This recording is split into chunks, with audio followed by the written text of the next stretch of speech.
À Gotonguiné-Blouno, dans la sous-préfecture de Podia-Guiné-Amman, 60 femmes se forment au leadership pour renforcer leurs activités agricoles. Initiative portée par l'ONG Action pour l'environnement, la santé et les droits humains et soutenue par l'ambassade d'Allemagne qui ouvre de nouvelles perspectives d'autonomie. La formation a démarré mardi 18 novembre 2025 à Podia-Guiné sous le regard attentif du sous-préfet Ekra Eric. Pour l'ONG, il s'agit d'un projet clé pour transformer la vie de ces 60 femmes agricultrices.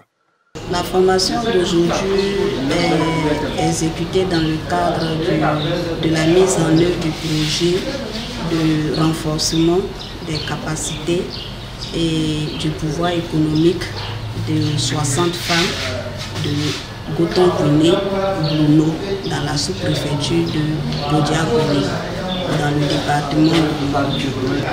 C'est pour donner les attitudes de bons leaders aux femmes qui sont dans ce groupement-là pour qu'elles puissent mieux gérer leur groupement et puis être indépendantes, autonomes économiquement. Le contenu pédagogique du premier module de cette formation, qui s'étend sur 4 jours, a porté sur la compréhension du rôle de leader. Les participantes ont exploré le rôle de la femme leader dans une organisation collective. Prise d'initiative, cohésion, gestion, inspiration. Un apprentissage essentiel pour elles, mais également pour la gestion de leur groupement. Que c'est les hommes seulement qui sont amenés à être leadership. Non. Les femmes aussi peuvent être des leaders. Et même bien, parce que les études ont montré que les femmes, quand elles sont leaders, quand elles sont à la tête d'une entreprise, l'entreprise se porte mieux. Et donc, c'est cette prise de conscience qu'on a essayé de motiver les femmes en leur faisant prendre conscience de leur importance dans notre société. Dans la salle, la dynamique prend forme. Les femmes s'expriment, partagent leurs attentes et réaffirment leur engagement.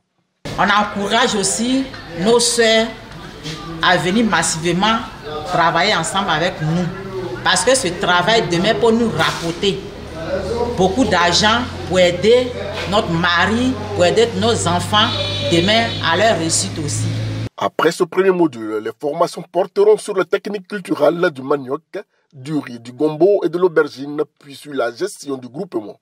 Le programme s'achèvera par la remise de matériel agricole, une étape décisive pour booster la production des bénéficiaires et renforcer leur autonomisation.